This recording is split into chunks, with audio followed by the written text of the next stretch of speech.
மகர ராசிக்கு வாழ்க்கை துணை எப்படி இருக்குன்னு பார்க்க போகிறோம். மகர ராசிக்கு லைஃப் பார்ட்னர் எடுத்திங்கன்னா 7ஆம் இடம் சந்திரன் வீடு தண்ணி. இப்போ நான் ஒரு வாய்க்காலுக்கு முன்னாடி தான் பார்த்தீங்கன்னா நின்று வீடியோ போட்டிருக்கிறேன். வாய்க்காலில் தண்ணி போயிட்டுருக்கு. ஏதாவது சுச்சுவேஷன் அமைஞ்சது, சரி ஒரு வீடியோ எடுத்து போட்டுடலாம் அப்படின்னு. இங்கே சனியோட வீடு, சந்திரனோட வீடு. பெரும்பாலும் அவங்க லைஃப் பார்ட்னரோட லவ், அன்பு, பாசம்ங்கிற எதிர்பார்க்கிறது ரொம்ப தப்பு.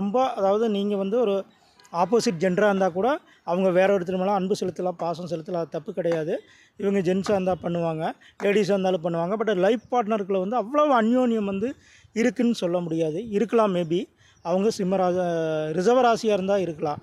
ஏன்னா 7ஆம் தேதி 5லேருந்து உச்சமாகுது. பட் ரிசர்வராசி கல்யாணம் பண்ணும்போது உங்களுக்கு அந்த திசா சந்திப்பு வந்துரு. சூரிய நட்சத்திரத்தில் நீங்கள் ஏக நட்சத்திரம், 3 நட்சத்திரம், சந்திரன், செவ்வாய் இருக்கிறனால நம்ம ஏக நட்சத்திரமாக இருக்குது பண்ண முடியாது. பட் அவங்க இவங்க ஏதோ ஒரு விதத்தில் வேலைக்கு போகிற இடத்துலையோ அந்த மாதிரி பழகானா அவங்களோட ரொம்ப க்ளோஸாக இருப்பாங்க. பட் தவறான இதுக்கெல்லாம் எதுவும் கிடையாது. அதே மகரத்தில் லைஃப் பார்ட்னர்னு சொல்லக்கூடிய கடக வீடு விருச்சிகத்தில் நீசமாகுது. அதாவது மகரத்துக்கு 11ஆம் இடம் பாதகஸ்தானம், அபிலாஷைகள் நிறைவேறும் இடம். அப்போ இந்த இடத்துல பார்த்திங்கன்னா விருச்சிக ராசிக்காரங்க பெரும்பாலும் மகர ராசிக்கு ஒத்து போக மாட்டாங்க. இன்னொன்று என்னென்னா, அது செவ்வாயோட வீடு. விருச்சிகம் சட்டுன்னு கோவப்பட்டு பேசிடு. மகரம் செவ்வாய் உச்சா, நீ என்ன கோவப்படுற, நான் உனையை கூட கேவலமாக பேசுகிறேன் அப்படிங்கிற மாதிரி பேசுவாங்க. இப்போ மகரத்துக்கு விருச்சிகத்துக்கு செட் ஆகுமானா அந்யோன்யம், காதல், பண்பு, காதல், ஆசை இந்த மாதிரிலாம் பெருசாக இராது. ஒரு லைஃப் போயிட்டே இருக்குது கல்யாணம் பண்ணிட்டாங்கன்னா. ஆனால் அது ரிசர்வராசி பண்ணாங்கன்னா சூப்பராக இருக்குது. பட் அது ஏக நட்சத்திரம் திசா சந்திப்பு வருது அப்படிங்கிறனால பண்ண முடிகிறதில்ல. மகரத்துக்கு பொதுவாகவுமே இந்த வாழ்க்கை முறை லைஃப் பார்ட்னர் ஜென்ரலாக சொல்லப்போனால் சனி வீடு, சந்திரன் வீடு.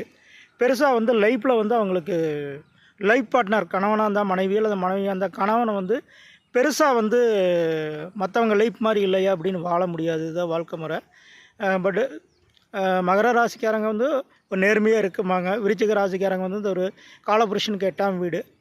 அவங்களுக்கு சில ரகசியங்கள் இருக்குது. அதை யார்கிட்டையும் சொல்ல மாட்டாங்க. இப்படி சில விஷயங்கள் இருக்கிறதுனால நம்ம மகரத்துக்குமே அவங்க லைஃப் பார்ட்னர் சந்திரனாக வரதால் சந்திரனே ஆகாது. அது ரிசர்வத்தில் உச்சமாகிறப்ப சுக்கிரன் வீடுங்கிறப்ப அவங்களோட அதீத அன்பு செலுத்துவாங்க.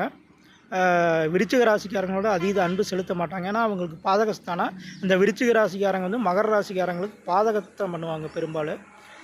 இது ஒரு பொது பலன் தான். அவங்களோட திசா புத்தி, அந்த ஜாதக லக்கணம் இதெல்லாம் பார்க்கும்போது மேபி ஒத்துக்கலாம். என்னோடய சேனல் லைக் பண்ணுங்கள், ஷேர் பண்ணுங்கள், சப்ஸ்கிரைப் பண்ணுங்கள். தேங்க்யூ.